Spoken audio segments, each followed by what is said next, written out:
the game that is currently the most popular in the world. It's ranked number 1 on Twitch, sold 6 million copies on Steam in 4 days and became the second highest paid game on the Valve problem, surpassing all but PUBG in terms of player count during its record period when it was paid and conditionally free.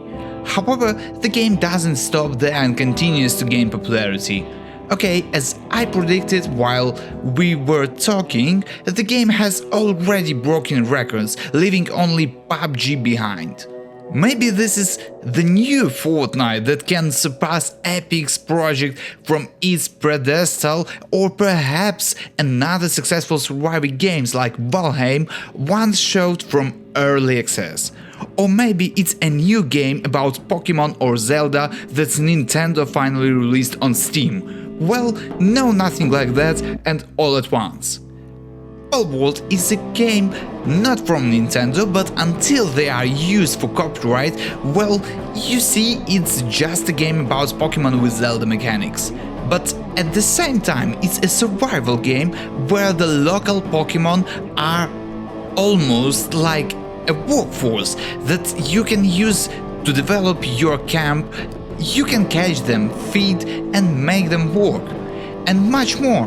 And the icing on the cake is weapons, not bows and swords, although they are here too, but real firearms with automatic rifles, pistols and similar deadly equipment.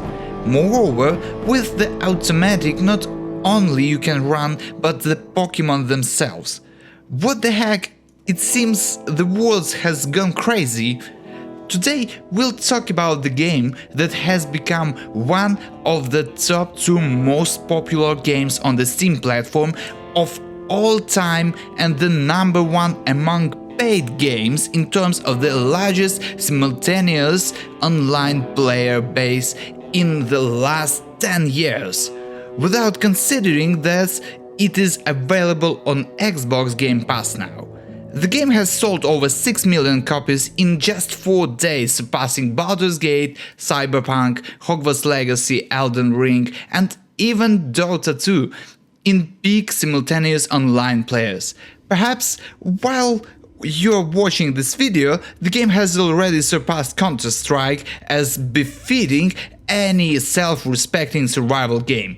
It is still in early access with bugs and clunky animations, and despite these monstrous sales figures, it still receives very positive reviews, 93% with 55,000 written reviews. So what is the Pokemon-like game that has captured the attention of players and streamers? This Pokemon clone with guns is being developed by the Japanese team Pocket Pair, located in Shinagawa, Tokyo. This is their second project in the open world survival genre through Steam's early access and their third game overall. Their first game was the card game Over Dungeon, and the first survival game was Craftopia, which also used game mechanics reminiscent of Minecraft and Legend of Zelda Breath of the Wild. However, the project was not as popular, and from 2020 to present it has garnered only 17,000 Steam reviews, which is not that much. Recently, most of them have been mixed and tend towards negative, so the project probably went downhill this time. In Palworld, the studio decided to add the creature collecting mechanic, obviously inspired by or even borrowed from the Pokemon franchise. But you catch monsters almost like Pokemon, but according to Pocket Pair, Pokemon was not one of their main inspirations. According to the director Takuko Mizobe, the concept of Palworld is based on Ark White World, which also had companion monsters, dinosaurs, survival mechanics and in-game talks. At the same time, the Dragon Quest series influences the design of creatures. Yeah, I believe them by 99%. Sure, they say this primarily to avoid a lawsuit from Nintendo. At the beginning of development, it was decided to move the game from Unity, which was used for all previous Pocket Pair projects, to Unreal Engine, to avoid potential legal issues with Nintendo. The game budget exceeded 1 billion yens, approximately $7 million. Also, the company had to hire over 40 additional employees to work on their upcoming masterpiece. Now let's finally take a look at the game Palworld and find out why this project is receiving so much attention. The first thing the game offers is a fairly standard survival server setup with the possibility of more detailed adjustments to your liking. After that, you'll be promoted to create your own avatar. Despite the somewhat cartoonish anime style, you can create a unique character, as unique as in the latest Street Fighter. The game doesn't have much of a storyline typically for survival games, and need to progress to defeat the 3 or 4 main bosses, and then you can consider your mission accomplished. At least at this stage of the game's development, as it is still in early access. The gameplay of Palworld is extensive and leisurely with 50 levels. Each level increases very slowly, so be prepared for a marathon, not a sprint. The game seems challenging from the start because every structure takes a very long time to build, approximately 20 to 30 seconds or more. However, this is only at the beginning. Once you catch a few pals, the work will go smoothly. The fun part is that you can catch monsters not only for them to help you in battle, but also to help develop your settlement. Some pals can break rocks, others can chop wood or gather and carry resources to storage, and so on. Each pal has its own unique characteristics, and some are cowardly, some are brave, and some have attack or speed bonuses, while others are just useless. The progression in game is slow but enjoyable. You'll constantly be motivated to craft and accomplish tasks like gather 5 lamp poles and get an experience bonus, or craft a bed for your wolf pals so they don't stress. It's a slow but very cool progression, and you'll always have to do something to craft or to do. For example, at level 2 you can craft a simple bow, an axe for chopping wood, a pickaxe for mining, and so on. At higher levels you can give automatic weapons to your pals for fire support.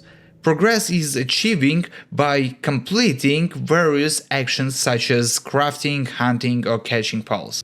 However, leveling up becomes slower over time, so don't expect to be running around with the carbine in an hour. Also, with each level gained, you can improve your hero's characteristics.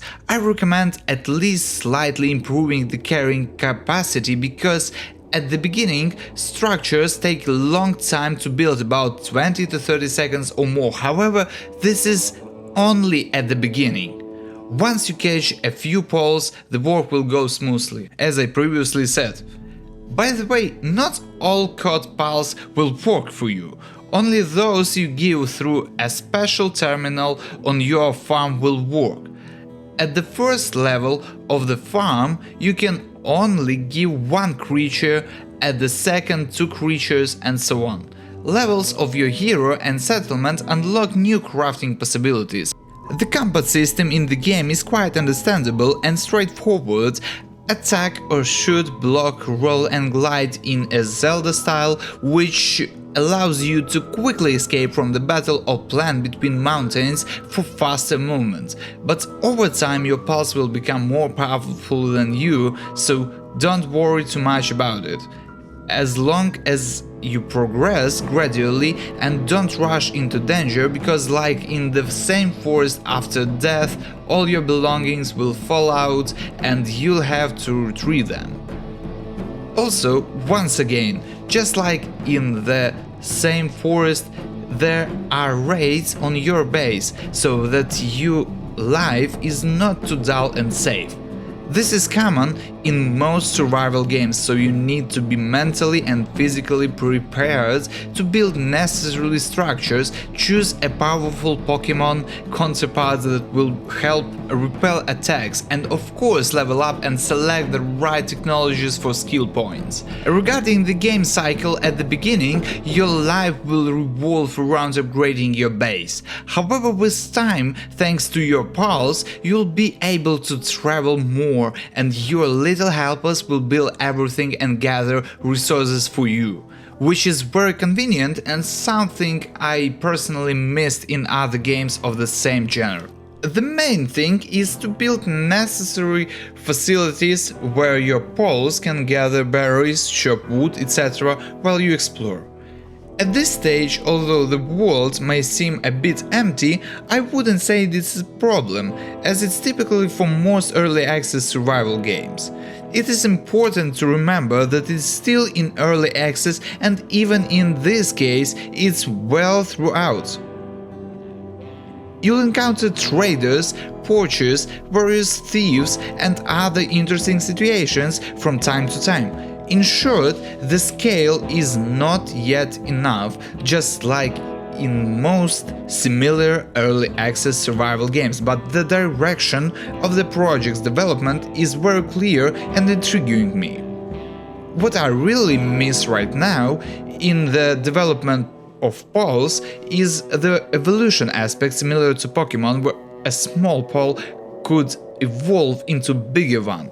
Unfortunately, the game doesn't have that feature at the moment. However, in all other aspects, the game is rich in detail. There are 111 pals in the game, which, as you can imagine, will keep you engaged for thousands if not hundreds of hours if you aim to carry them all.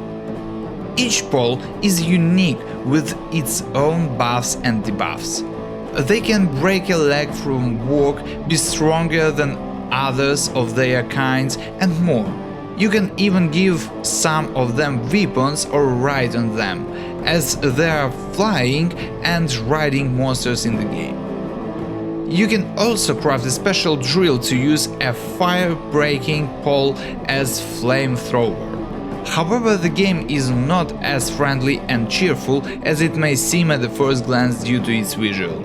You not only can, but sometimes you need to kill pals to obtain crafting ingredients. Remember that you are primarily a survivor, and at certain moments you'll need to feed some pals to others to satisfy your workforce, so it's better not to give them names to those chickens and sheep that you plan to send to the slaughter to avoid getting too attached to them. The visual style in the game is very simple, but for an indie open-world survival game in early access it's absolutely typical. I won't nitpick about it, as once said, it conforms to the genre standards. Also, the sound in the game is a bit of mixed bag. Most of the sound effects, such as crafting or capturing a new Pokemon, are almost identical copies from Breath of the Wild. The animations for building or breaking are also quite similar to the well-known Fortnite. However, I wouldn't say this is a direct copy, as the developers didn't try to replicate a specific game from start to finish. Instead, they borrowed interesting solutions from a wide variety of games and created something unique and genuinely captivating. There aren't stolen sounds or animations, they just share a similar vibe or tone. Perhaps intentionally to remind you of your favorite projects, but still they manage to maintain their own identity. Of course, you can also play with friends in co-op, although it would be strange if a game of this genre didn't allow that. Despite having ambitious goals in battling bosses, the majority of your time will be spent meditatively crafting, building, capturing Pokemons, leveling up yourself and your Pokemon, and so on in continuous loop. In my opinion, the potential in this game is simply fantastic, even though it's still a bit rough around the edges with quirky animations. However, considering what this product can eventually become, It's hard to underestimate it.